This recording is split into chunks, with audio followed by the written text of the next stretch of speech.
From the Max event in Nashville, Tennessee, this is Assembly Audible, where we connect great ideas and product assembly to you. Today's conversation steps a little outside the equipment and process side of manufacturing and focuses on something just as critical to the industry's future: people. Specifically, how mentorship, representation, and storytelling are shaping the next generation of the manufacturing workforce. I'm joined today by Meaghan Ziemba of Z Solutions, who's built a platform that amplifies voices across the industry. Today, we'll talk about how she found her way into manufacturing, what meaningful mentorship actually looks like, and why telling real stories matters when it comes to attracting and retaining talent. When I was younger, the only thing that I knew about manufacturing is my dad was some sort of salesperson for different companies, and he's worked his way up into vice president and president roles.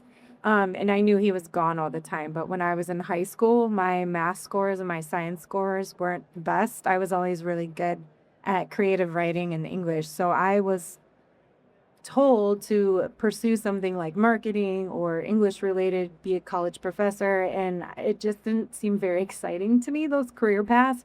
And then my parents came from a background where to be successful, you had to go to college and get a 4-year degree. And I was always curious about everything. I loved meeting people. I loved hearing their stories. And I didn't really know what I wanted to do. So I was like, okay, I'll try the college thing out. And almost flunked out twice. I was on the dean's list of people to kick out of the school. And then at 19, I found myself pregnant with my daughter. So I was like, I need to figure this life thing out because now I have a little kid that I got to worry about. And I transferred all of my credits to the University of Milwaukee, so go Panthers. And that's where I learned about technical writing. And it was fascinating because our first project was to make an instruction list on how to build a peanut butter and jelly sandwich or make a peanut butter and jelly sandwich.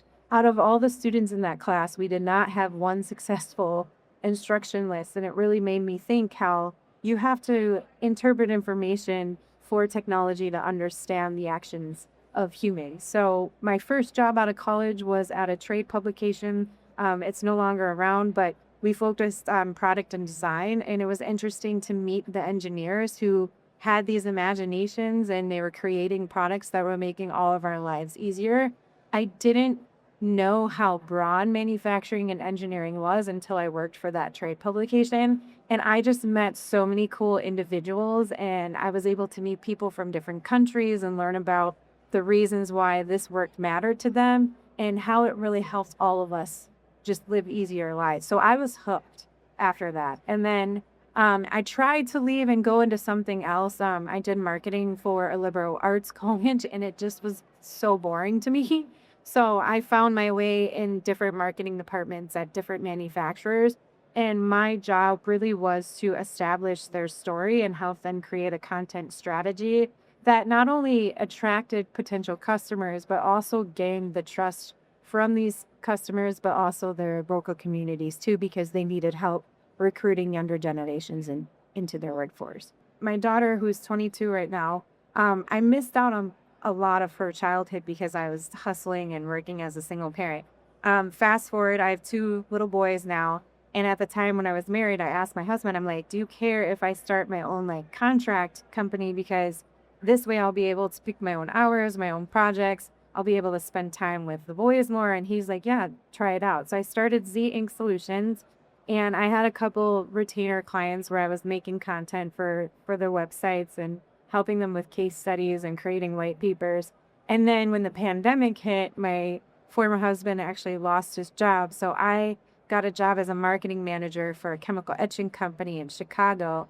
And at the same time, I was seeing a lot of, podcasters on LinkedIn, and they were having great conversations, but I barely saw any women on these podcasts. So I would reach out to them and say, hey, I know some women in these spaces that would really add, great insights to the topics you're talking about. Do you want their name, and can you reach out to them for guests? Well, they did that less so with, their male counterparts, or they didn't invite them at all. So I said, screw it, I'm going to start my own thing. And I started Mavens in manufacturing.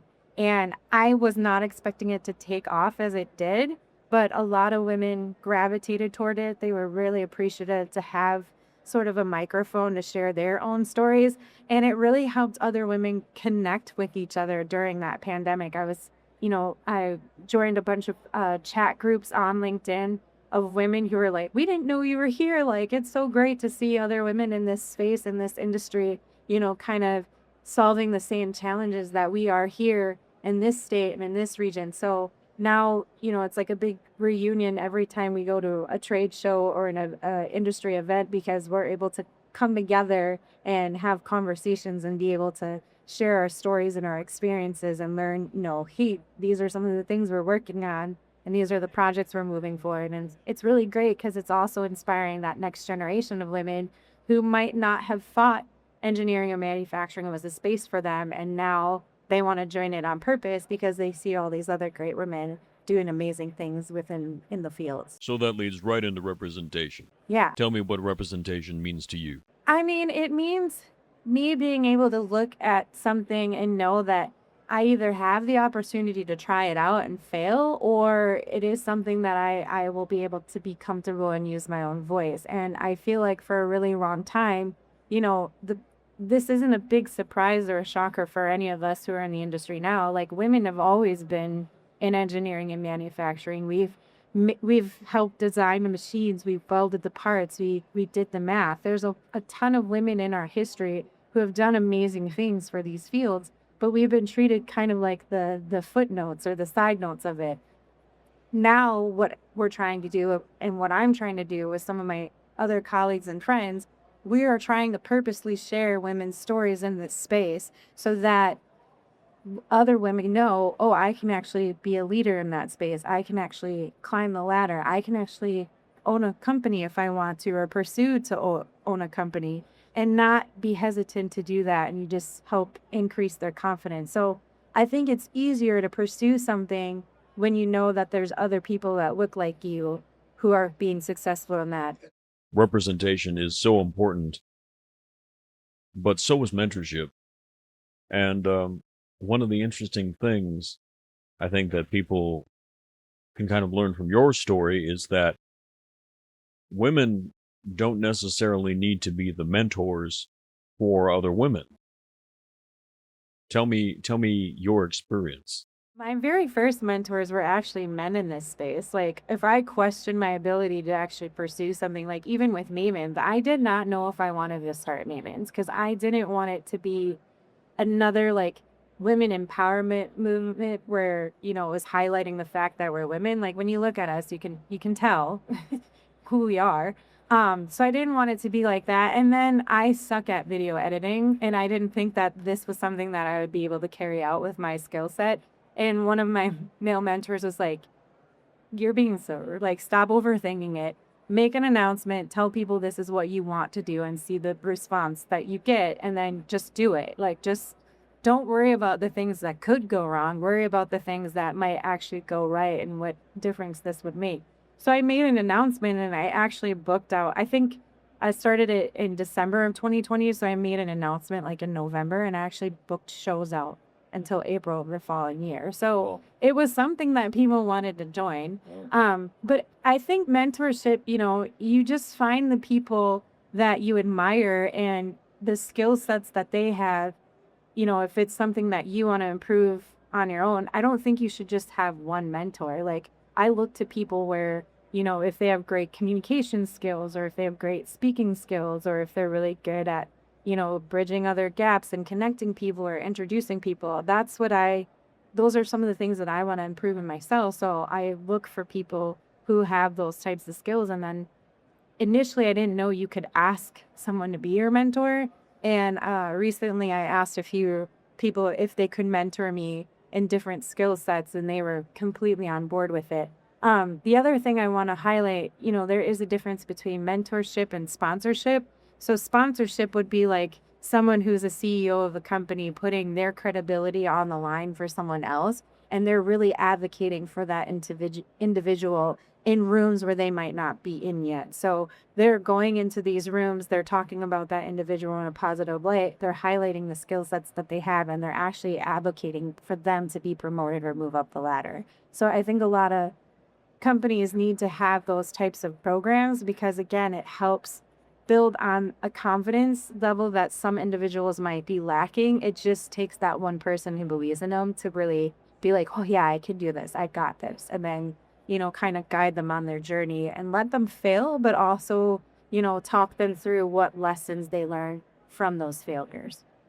Storytelling, big part of what you do. Yeah, I love it. Why is that so important? So one of my fondest memories is actually like sitting in groups of people that I know, whether that's around a bonfire or at a community event, and just listening to other people and what gets them excited. And, you're able to break down walls and barriers by finding common ground with other people. And I think it's just the best way to get to know people for who they are. And that helps build trust. So I just think storytelling is fascinating because it brings people together, it brings communities together. It shows, the good, the bad, and the ugly, and the lessons learned. And sometimes they can be funny, sometimes they can be sad, sometimes they can be horrific, but you get that sense of empathy and compassion from other people when they hear those types of things, and it just brings people together and closer in a good way. So I always encourage manufacturers, like, yes, you are working with some of the most advanced and technical components and applications out there, but you have to remember you're also helping people solve their problems. And that's important. And how do you get those people to trust you and actually come to you as that type of person to solve their problem if you're not being vulnerable and authentic and not sharing your story? So, how did you start your company? Why did you start your company? Where did you start your company? Was it in the garage? Because I've heard a lot of founder stories where they're like, man, I did this in my mom's basement and then it just blew up and now I own, this thousands of square feet facility and we're doing work for aero defense and medical, and we never knew we were going to get here. We just knew that we were making a difference and we wanted to just keep helping people. So definitely share your why, because the next generation is looking for that purposeful work. I know a lot of people have some negative things to say about younger generations. That seems to just be the ongoing pattern where the older generations talk BS about younger generations. But, I heard an interesting conversation yesterday at the Nissan tour that I was at. He was saying younger generations have the new ideas, and we're not going to get those ideas if we don't inspire them to come enter this space. I just want to challenge manufacturers out there to really share their stories and why it matters to them. And I want to challenge them to actually go outside of their comfort zone and be proactive when it comes to getting younger generations excited about this. And not only that, I want them to be proactive. So like if you're looking on your shop floor and you're seeing a bunch of, the same people, what is it that you can do to actually reach out to different types of people? Because it's not just women, it's uniquely abled individuals, it's veterans, it's individuals who might have went to jail and now they're out, and they just need someone to believe in them and give them a chance, and they can be really productive. It's retired athletes that played sports. There's so many different types of people out in the world today that are kind of roaming around and not knowing what their purpose is. And it might be here in engineering and manufacturing. So I just want companies to go out, share their stories. If you're stuck in the elevator with someone, start talking about what you're doing and why it matters. And I mean, if you're taking an Uber or Lyft somewhere, talk to the driver. I had a gentleman, Uber driver, and he was interested in automation, and he didn't know that they had robotics trade show. So I'm like, you should get into this. And I was giving him resources for him to check out so he can pursue that. You never know what type of conversation you're going to spark when you start talking about what you do. So I just challenge everyone to just do that and start talking to random strangers. That could be the kind of advice you only hear right here on Assembly Audible.